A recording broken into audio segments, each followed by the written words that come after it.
దండ పెడతాడ్రా, నన్ను వదిలేయడ్రా, అన్న నన్ను చంపేస్తాడ్రా. ఈ భయం ముందే ఉండాలిరా. అన్న అంటే అలాంటప్ప అనుకుంటున్నావా? అన్న నేల మీద కాలు పెడితే భూమి దద్దరిల్లిపోవాలా? అన్న అడిగేస్తే దావుద్ ఇబ్రహీం కైనా దడ పుట్టాలా?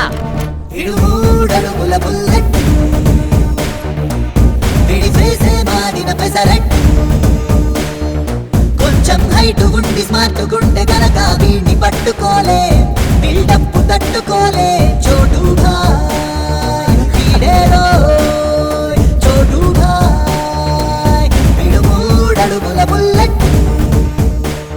అన్న అన్న అన్న వదిలే అన్న, అన్న తప్పు అయిపోయిందన్న. అన్న నా దగ్గర పనిచేస్తూ, నా మందు తాగుతూ, నా ఫుడ్ తింటూ శత్రువులకు నా ఇన్ఫర్మేషన్ ఇస్తావురా? చూడరా, తప్పు అయిపోయిందన్న, ఇది తాగి వాగా.